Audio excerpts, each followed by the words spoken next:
Hey everybody, it's your pal Drew Dracy with another episode. I hope you dig it, and yeah, finally CrossGen. It's a very polarizing company. It was anyway, 20 years ago. Oh geez, I can feel it in my bones. It's a long time, but you know what? There was good, there was bad, but I've made some tremendous friends in the industry. And even if we don't work together or network together, or sometimes we do, sometimes we don't, it's not like there's no grudges, really. I got to meet a lot of people and hang out and I talk to them and stuff like that. And I do collaborate with them once in a while. This is Sojourn, the book that I moved down to Tampa to work on with Greg Land and Cesar Rodriguez. Greg Land, he lived in Indiana, and I lived in Georgia. And, they paid for our move and everything. And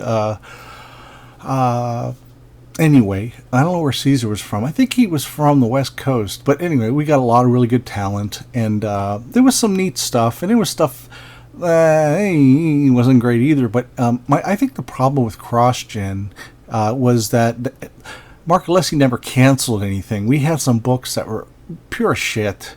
And most of them were great, though. Most of them were really great. But there was a couple, like The First, that was awful. And it was aimless, and it went up to like issue 40, and it never should have gone up to issue 40. It was just, or as we would nickname it, the gods must be lazy, because basically they'd stand around and preen and, act all, trying to be cool as like Asgardians, but they're not nearly cool, and there's never any action. So, okay, I'm going off on a tangent here.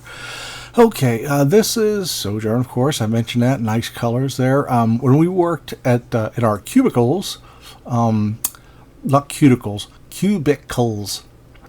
I was right next to Greg, and Caesar was across the other side of the cubicle area. And so it was pretty good as far as getting things done and getting things that were tight. And if you want to improve stuff, you still could. You didn't have to send it out and, send a prayer to the comic book gods that it wouldn't print like shit. So I was on this book for a year, and to be frank, I worked with Greg Land for a year on Birds of Prey the first year, which I'm very proud of. And then we worked on Nightwing for a while, better part of another year. And then we moved down to Florida, and we're right next to each other. And, we got along okay at first. But the fact of the matter is, we had a better long-distance relationship than being right next door. And it was kind of too much to go into. So, and I'm not going to point fingers either. But what's interesting is all the books were $2.95, and he had like the slickest paper, and just a real. Here's one thing: Greg liked to reuse photos, and if CrossGen ever was profitable, I guarantee you the Boris Karloff Estate would have sued for the likenesses, and that always kind of bugged me, but that's a pretty fun picture. Greg had two made models. One was Christy Swanson, and the other one was Faith Hill at the time, so it kind of dates it there. That's a pretty cool dragon there. Well, okay, we come along. This happens. I'm getting past that. Okay.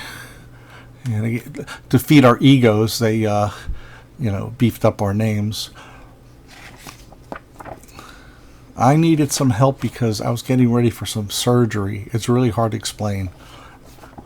I'll explain it later. This pissed me off, though.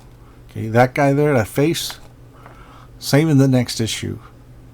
Greg used to bust my balls about being committed and blah, blah, blah. And I'm like, well, this was embarrassment to me, big time. I mean, come on. At least try something different. I don't know. Well, here we go. The reason you're here is the Coca Cola ad that never was. Well, CrossGen was started out like a tech company where they had Mark Alessi had some upfront money to and it was supposed to be like a 5-year plan to where we would finally get profitable. And we worked, I don't know if it's in the red or in the black. We didn't make any money at first because just starting out. But over the years there was a plan. But what happened, unfortunately, was 9/11 hurt a lot of stocks, and it hurt a lot of the coffers that CrossGen had. There's even more stuff to it. Some of the money was used foolishly, like having the biggest, baddest, booth at all these big comic conventions, like that cost 60 grand to move, install, and put up. Store, and that Marvel didn't even have one at the time. That was when they were going through the bankruptcy and getting back together, and it's like, Marvel didn't need it. The comics said it themselves, but his was very audacious, lots of lights. I'd never seen the light. I felt like an attraction at Disney World, frankly. And anyway, so that out of the way. Well, we had no advertisers, but I think there was something. Well, no, not yet. Just self-advertising. Well, Mark got the idea of doing a Coca Cola ad to grab the attention of Coca Cola, and that is really nice, painstakingly colored by Caesar. It was just an amazing guy, and he rendered it really well. And render unto Caesar, as they say. So this never actually was what he asked. It wasn't paid for. It was sort of like, hey, we're out here. We can advertise your product. And the thing is, though, the circulation wasn't that great to really. Coke probably wouldn't be that interested in it. And sometimes stunt advertising works. Sometimes it doesn't. I remember reading when Joe Quesada became in charge of Marvel. He. I don't know, it was like early in his run, he had like a car ad inside there. I'm like, comic fans are not going to go buy a car because it's in the book. They're going to look it up online. They're going to, even back then, you could look stuff up online. They're going to find out more about it and everything. They're not going to buy like a Mazda just because it was sandwiched between a couple of Captain America pages. That was kind of goofy. And this is a little more realistic, but this was 100% unauthorized. It is, and I hope YouTube doesn't shut this episode down. And it was just, throwing bait out there and hoping that Coca-Cola would say, hey, we like what you have. Well, nothing came of it, okay? We're going to another ad that was not paid for, and it was another fishing expedition. There, for Pepsi. And that's drawn by Scott Eaton and Drew Hennessy. And they are unsung heroes. They're great artists, but nobody knows who they are because they don't promote themselves. And they're not like a whore like I am. So this is for Pepsi, but that's okay.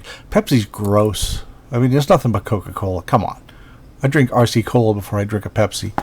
Okay, well, anyway, I think this will probably stay up on my YouTube channel because I don't take advertisements. I don't monetize my my stuff. So it's really kooky. Real quick thing, the last issue I did, I signed this for somebody and somehow it left. Somehow I left up with it because I don't know how it happened, but it's funny.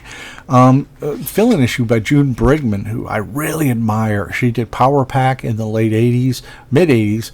And Jason Lambert was this new guy on the block, and he was cool. It was kind of like he really worked with me on some of this stuff. And June's art was a bit, I don't know how to put it. It's perfect. It just was. It was open for interpretation, I guess the way to put it. She did a lot of this stuff. She did pretty much everything on like the birds and the people in the foreground and stuff like that. But what I loved was that she was not every line was so darn precious. See, I almost cursed again, but I didn't. I kind of made this guy, I made this guy a little more gritty, in some of the details and Mordath and such, because it was a little simpler, but it was still fantastic. Now this, I love this, and you know what else? It's not a slave to photo reference, and make of that what you may, or will. Here comes Krieg the dog. By the way, I came up with the idea after the second time that Arwyn, had no original name, had to be Arwyn, had entered Mordath's castle. Mordath, okay, of Middlin instead of Middle Earth. I saw the DVD. I started the first DVD of the Lord of the Rings in about 2001 or so. I couldn't stand more than 10 minutes of it because all the names had synonymous names of the book I was working on. And I just felt like, I was like, come on, man. This is ridiculous. Well, anyway, real quick. I came up with the idea twice within a calendar year. They broke into Mordath's castle. And I just said to Ron Mars, I said, well, you know what? Going into the castle twice, shouldn't be a cavalier thing. It's like, what if she fell and broke her arm, and she's an archer? It's like that's a whole thing. I was hoping there'd be a lot of drama for several issues, like being on the run but not being able to shoot. And I don't know how this guy Gareth or whatever his name is could shoot, but what happened? A lot of times we pre-approve this stuff when we put it out, and Mark would look at it after the fact. Sometimes he came by your table, he would ask you to make changes and such. But when this came out, that they were heading to San Diego, I think, and Mark said, "Her arm's going to get healed in the next issue, right?" I'm like, Mark was a very complex guy. I had a love-hate relationship with him, and it's a long story. It's so complex. God, I could spend hours talking about it. So, and this has nothing to do with, there were people screwed out of money. I know that, and I'm not apologizing for that, okay? Okay, now this, I tweaked considerably. I was basically looking at what Greg Land was doing, and I kind of modeled. I kept it on model the best I could, and like I said, I mean, June didn't say anything. In fact, she said she liked it. It turned out really nice, and I think so too. But that's my prejudice talking. And there's Krieg. I made him more fuzzy and fluffy. He was a little more graphic, and I usually would like to do graphic. Now that's a total facial retouch up and redraw. And I know you're saying, Drew, you're arrogant bastard. Well, it was okay with everybody else, because the other image was good too, the face from a few pages earlier, but I just was being a wise ass. So, and I even told the colors to make this background white. That's the kind of stuff that's fun. And then there's the dog, Krieg, and it deals with these wood sprite critters, and which is perfect for June. She does really cool. She could draw anything. I mean, she could draw children, which is almost impossible to get the perspective on the children, like the head versus body ratio. So many people can't get it right. That's why she did Power Pack. And then she could do drama, and she could do whimsy, So, and I loved it because every page was different. I wasn't inking the same heads over and over and over and over to go. So, there come the little guys. So they put her up there, and there's a credit, and it says, "This marks Drew Dracy's final issue of Sojourn as regular anchor. Drew's moving on to other projects with CrossGen. We wanted to say thanks for an amazing year." And I thought, well, that's pretty nice. That's cool. I mean, it doesn't cost you anything, but that's cool. Cover inks by Roland Paris? I don't think so. I don't know. Maybe. He's a great inker. So here we go. The two. I'll show it again real quick. The Coke ad that never was. That's just too funny. Oh, by the way, me and Greg, this was on spec. This was outside of our regular comic stuff. It wasn't we never got a page rate. We had a hourly, or a weekly wage or whatever it was. This was just on the side to help, bolster some interest from some potential advertisers. But another thing that me and Greg had done, we were trying to, Mark and the others were trying to get Hollywood's attention. And really wasn't working at the time because the company was too young, and a lot of promises, a lot of glad handing and stuff like that, but nothing came of it. And anyway, Way of the Rat, which was a book by Chuck Dixon and Jeff Johnson, it was spectacular. That's the one Hollywood liked, and it's so funny because Mark's like it was always into the ladies, the sexy babies, and he thought Sojourn would be first, and I'm like, no, it's already been done. It's called Lord of the Friggin' Rings. So anyway, another piece we were trying to get attention from Jennifer Lopez, who the first time, like when she first came out, she was like, pistol hot.